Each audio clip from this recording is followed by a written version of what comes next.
Ibu Bapak dan saudara-saudara yang dikasih dan yang mengasihi Tuhan Yesus Kristus, selamat malam.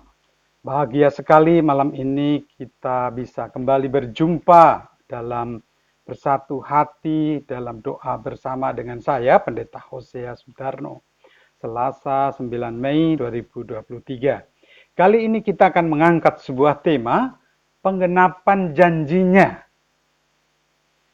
Marilah kita bersatu di dalam doa. Ya Allah, pimpin dan terangilah kami dengan kuat kuasa Roh Kudus-Mu.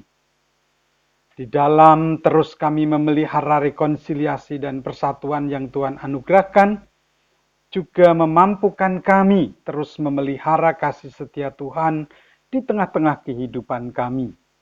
Tuntunlah dalam terang firman-Mu, tuntunlah dengan hikmat makrifat yang dari Tuhan. Dalam Yesus Kristus, Sang Sabda yang telah menjadi manusia, kami berdoa. Amin. Pembacaan Alkitab kita dari Kisah Para Rasul pasal 7 ayat 44 sampai 56.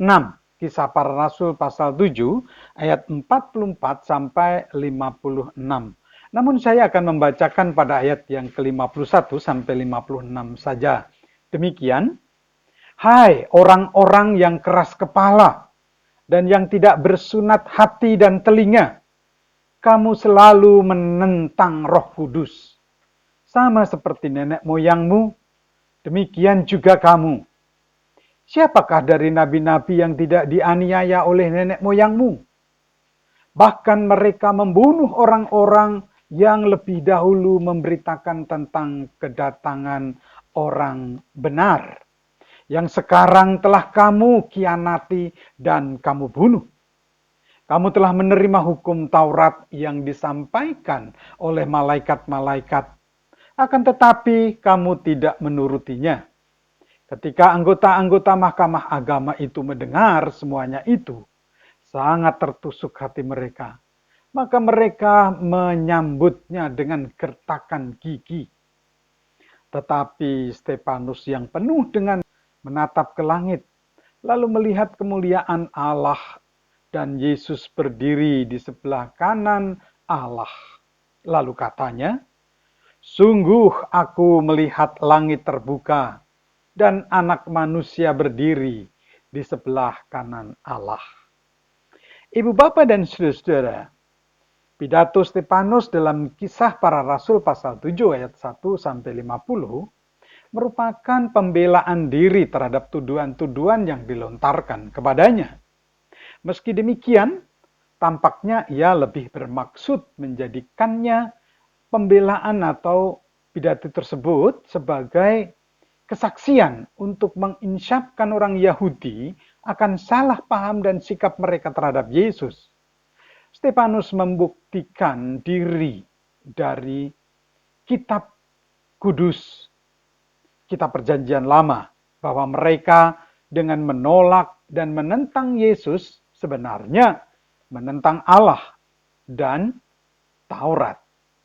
Saudara, Stefanus sebagai seorang diaken, pelayan meja yang bertugas melakukan pelayanan terkait permasalahan jasmani, terpilih bukan hanya setia dalam pelayanan yang ditugaskannya, namun juga mumpuni dalam pelayanan rohani. Bahkan Tuhan memakainya untuk menyatakan karya-karya Tuhan yang luar biasa. Dalam pelayanannya ia banyak melakukan mujizat. Konon ia salah satu dari rombongan budak belian yang dibawa ke Roma dan dikembalikan ke Palestina atau kembali ke Yerusalem. Dalam pimpinan Roh Kudus, disertai pemahamannya akan firman Tuhan yang begitu kuat, juga memiliki tingkat kecerdasan dan keberanian, membuatnya nampak tidak memperlihatkan ketakutan sedikit pun ketika menghadapi pengadilan Sanhedrin.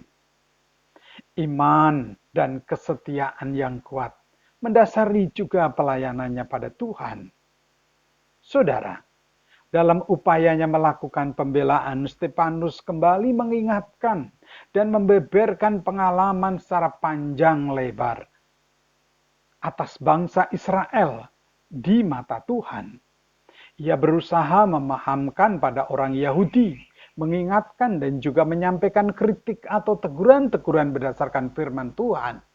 Kisah Rasul pasal 7 ayat 42 sampai 43 dan juga 48 sampai 50. Walaupun dalam upaya Stefanus memberikan penjelasan dan berusaha menyampaikan kesaksian, tidak memperoleh respon positif, bahkan menanggapinya dengan berang, dan amarah tidak menyurutkan semangatnya. Hal itu terlihat dari bagaimana Stefanus menyampaikan, "Hai orang-orang yang keras kepala dan yang tidak bersunat hati dan telinga, kamu selalu menentang Roh Kudus," dan seterusnya. Bahkan mereka membunuh orang-orang yang lebih dahulu memberitakan tentang kedatangan orang benar yang sekarang telah kamu khianati dan kamu bunuh. Dengan keberanian dan kebenaran yang terus disampaikan Stefanus, para anggota Mahkamah Agama semakin berang dan naik pitam. Lukas menyaksikan hal itu. Mereka menyambutnya dengan gigi, ayat 54b. Menyikapi kondisi itu, Stefanus tetap menyaksikan pengakuan imannya pada Tuhan Yesus. Dan ia menyerahkan pada pengadilan surgawi. Setelah pengadilan duniawi berlangsung, ia memandang ke langit, melihat kemuliaan Allah, dan berkata, "Sungguh aku melihat langit terbuka dan Anak Manusia berdiri di sebelah kanan Allah." Di pengadilan surgawi, di hadapan para malaikat di surga, Yesus membela dan memenuhkan janjinya.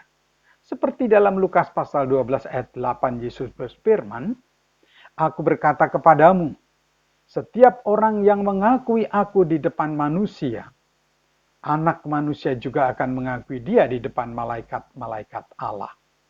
Sebagai diaken, Stefanus dalam pimpinan Roh Kudus telah melakukan pelayanan jasmani dan rohani. Ia telah mempersembahkan tubuh dan rohnya.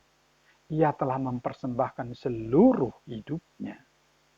Mari terus menjadikan hidup kita syukur bagi Tuhan. Amin. Kita bersatu di dalam doa. Terima kasih ya Allah untuk terang firman-Mu yang menerangi dan mengaruniakan hikmat bagi kami. Biarlah dengan terus meyakini bahwa menghadapi penderitaan dan kesusahan karena Engkau, karena melayani Tuhan adalah anugerah. Demikian juga dengan firman Tuhan. Melalui pengalaman Stefanus dan juga para murid yang lain, kami semakin berani dan sukacita mengakui Engkau di hadapan manusia. Melalui kesaksian sebagai hamba dan juga anak-anak-Mu, serta juga sebagai kawan sekerja-Mu, kami terus mampu memelihara kesetiaan, baik dalam kemudahan dan dalam tantangan. Demikian juga senantiasa bersama-Mu dan mengakui-Mu, baik dalam sengsara dan dalam terang kebangkitan Tuhan Yesus. Biarlah itu membawa kami untuk mendasarkan tindakan mengelola berbagai tekanan dan derita dengan kebenaran, hati yang jujur, dan percaya penuh akan kasih setia Tuhan. Sehingga kami beroleh merengkuh ketenangan dan kekuatan serta keberanian untuk menjadikan hidup persembahan yang berkenan di hadapan Tuhan.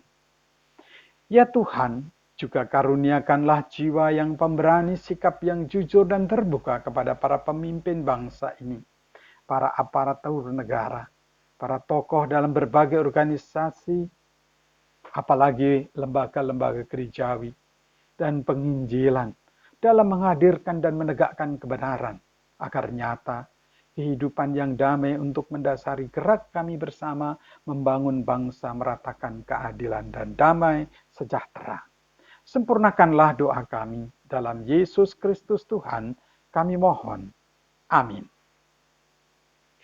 Demikianlah Ibu Bapa dan Saudara yang dikasihi dan yang mengasihi Tuhan, doa bersama kita malam ini. Biarlah firman-Nya terus menyelimuti istirahat dan hidup kita, menyongsong pemenuhan janji-Nya. Selamat malam, selamat beristirahat, Tuhan Yesus menyertai. Amin.